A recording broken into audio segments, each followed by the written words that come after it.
So I'm at the halfway point in Gunmetal Gods, and I have to say, there is not enough what the for how much what the is in this book.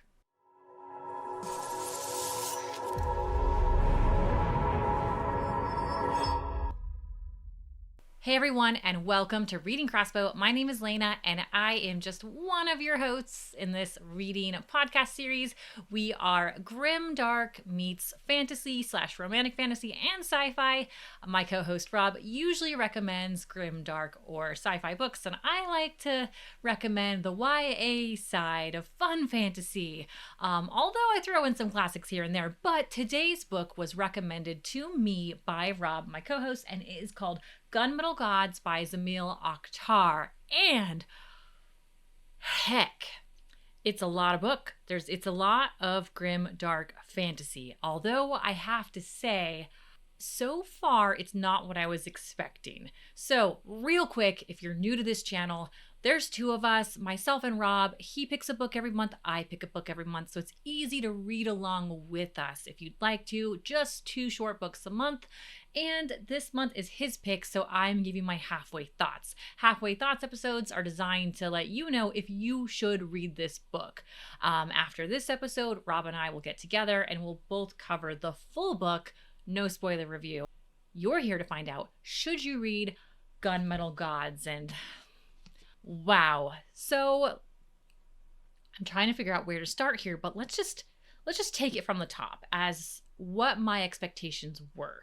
So Rob usually gives like a quick overview when we pick out our books for the month, and you can check out that episode. This month's books are Gunmetal Gods and Mistborn by Brandon Sanderson.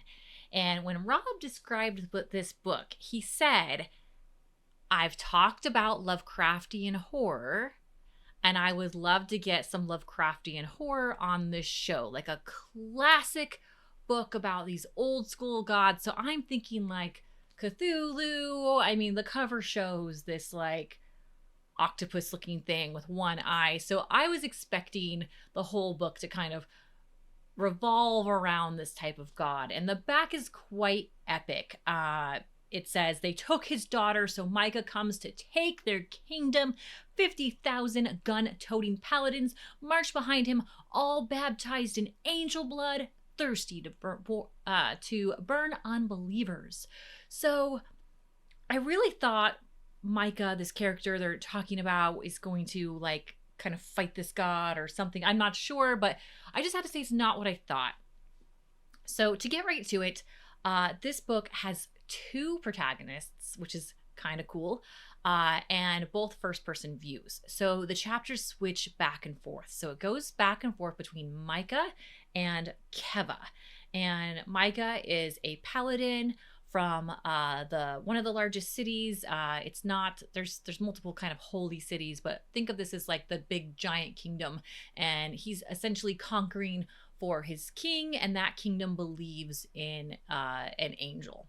And so that angel is the angel they believe in, but there's multiple angels and there's fallen angels, and as you read through you find out there's jinn and gods, so, and mages, so lots to that. And then the other character's name is Keva, and Keva is a janissary, so basically this amazing warrior who has fought for the holy city, and that kingdom is the kingdom that Micah is coming for. So Keva is past his prime and is asked by basically the holy city's king to, come out of, his retirement and fight for his kingdom again. But Keva, again, past his prime, basically in depression, but like there's a warrior inside him. He's the only person who has ever been a mage, and that's a cool story that goes along with the book. I'm not going to go too much into the mages, but definitely an interesting part of the story. But the book flops back and forth between both of those characters and their journey to getting towards, 1, taking over this holy city, and 2, protecting the holy city. And before we get any further than that, I thought it would be very important to talk about trigger warnings, because other YouTubers have covered this book. This book's actually gotten a decent amount of attention, but nobody, I think, has accurately covered the trigger warnings. So I wanted to go into that. So, grimdark, epic fantasy. So just with the whole grimdark, you're going to get violence, lots of violence, a bloodbath that even says on the back cover, this is like a journey coated in blood, basically. So blood, violence. We get it, right? However, I think it's important to note that on this bloodbath of a journey, you also get violence towards children in a very graphic way. So I thought that I would point that out right away. If you don't like reading that, if that gets to the pit of your tummy, like it does mine. I hated that, Rob. I hated that. Oh, there is 2 sections in particular. One is a bit early on. Actually, both of them happened in my halfway, so I don't know what happens after that. I mean, it probably gets worse, but I have to say, in what I've read alone, there is basically a massive genocide. One family is just completely obliterated. And this family happens to have a lot of children. And the author very graphically describes how these children die. And we're talking even infants. So I had to point that out. Outside of that, we should point out religion just as a trigger. For some of you, it might be difficult, depending on your faith, to read religion pointed out in certain ways. But really, that's just part of this. It wasn't that bad to me. It was fine. But another big one is incest. And it is described in a way that is... ew. It's just ew, okay? The moment that it happens, I'm going to touch on this later, but ew. Okay, so back to the story. So between Micah and Keva, the author actually does a really good job of putting this story together. So 2 things. I'm pretty hooked and pretty drawn in to Zamil's writing style. It's a bit more modern. This takes place in a world that's kind of old worldsy, and I believe it's based on the Crusades. And also it's Middle Eastern. So based on that, you'd imagine like the tone or the voice of the writing style to be a bit more old worldsy, and it's not. So it's very easy to read, super accessible in the writing style. Anytime the author brings in a new word or a word that you don't recognize contextually, it's easy to identify and kind of figure out. So I am finding myself really enjoying Zamil's writing style, and I believe this is one of his first books, if not his first book. There's a prequel to this, a novella, and he's on the 3rd one already, I believe. And so like this author's quite gifted with words, and not in like the flowery way that we've talked about on the show, like with Mark Lawrence with the book that wouldn't burn. I read that one from Rob's recommendations, or even The Sword Catcher in a Cassandra Clare style, which I recommended on another episode.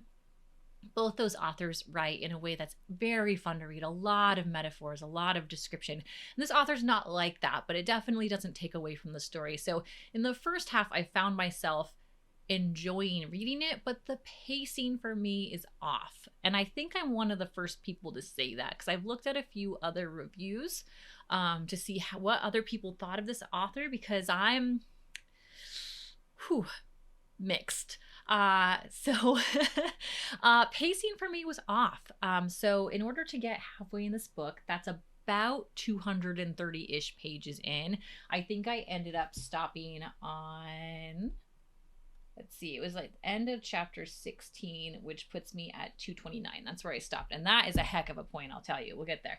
I found myself for the first 100 pages or so just feeling like I wanted more of the action to come up in the story. And that could be because Rob built it up so much, and I'm waiting for this Lovecraftian horror. I'm just waiting. And I'm like, wow, I'm 100 pages in. And there's only, 470 something pages. Like, come on, like I'm a quarter through this book and I'm wanting this to get cool. And it wasn't. Not to say that it doesn't get there, it does by the time I got to the halfway point, but I was just wanting more. So the backstory build up between Micah and Keva just kind of took a while. And after a while, I was just like, I got it. Micah, you're angry, you're big, and you're gnarly, and you're mean, and you tout this religion and how this is your world, but yet you're gnarly and disgusting and gross and awful and a horrible human being. Grimdark. Okay.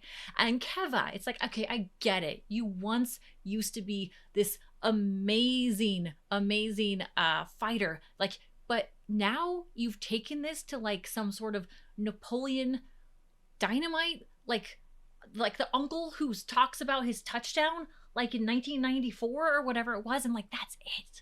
Like, and now you're depressed about it. And now when you talk to anybody, they just say like the Zeva that once was. Okay, I get it. So the first 100 pages was a lot of that. And I felt like, describing the characters and building up their backstory was almost too much. I wanted to get to more of the fighting. I wanted to get to more of the story sooner. But, newer author, independently published. I don't know how much an editor, contributed to this, but I feel like some of that could have been caught early by editing. Didn't make a huge issue to how I felt about the story, just felt slow. It does pick up after that first 100 pages, and then you can get right back into it. So I mentioned that I'm not getting a lot of the Lovecraftian gods. I'm waiting for this crazy character on the front of the cover to come out and make their debut. And I'm to about 230 pages in, and I haven't seen it yet. But what have I seen? So far, I've heard of a lot of talk about angels, fallen angels. I can tell that these angels are depicted in a way that is not typically depicted for angels. So, not your fluffy flying wings and gorgeous halo. A lot of the gods that are like in statues or bronze gold statues in this book are of creatures or look different. So more wings than we would typically see on an angel. And I want to say one of them has glowing red eyes, but they're rubies in this statue. So the angels are a bit different, although I don't know where they're going to go from there. And then there's mages in this story, or creatures who seem like mages or like human, but maybe they're not. So maybe some kind of witchcraft sort of spell work in here. Maybe that's where the fallen angels come in. I'm not there yet. I'm hopeful though. I really, really want this book to be what Rob said it was going to be. Halfway point though, it's not. I have hope. Let's move on to the next part while I wrap up this halfway should you read this book. I will be remiss if I didn't point out that halfway through the book is at the end of chapter 16. So up until chapter 15, I was feeling pretty good about Gunmetal Gods. I got through the genocide of this family. I got through some horrible violence towards children. And I was able to overcome that because I expected that in this type of story. It was okay.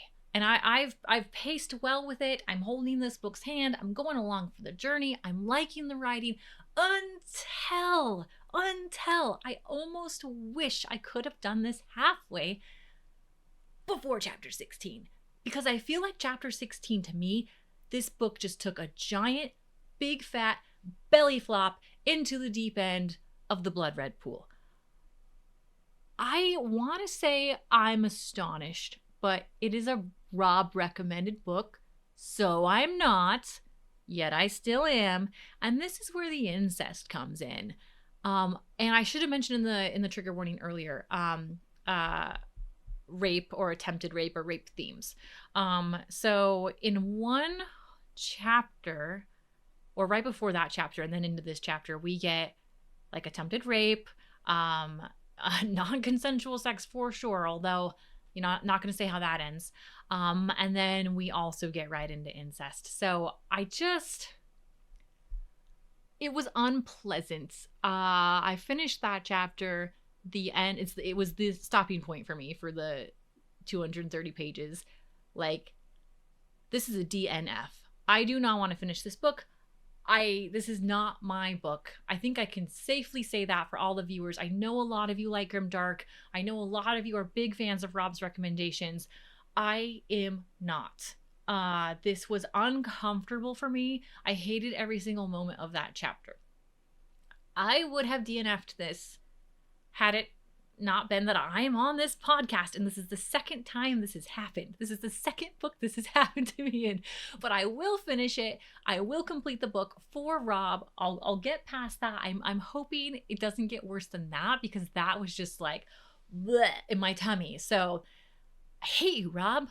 I hate you right now. I'm not a Rob fan. So Rob, you are lucky you have all these fans on this show that really like you. And I know they do, because we are something like 93% male viewers.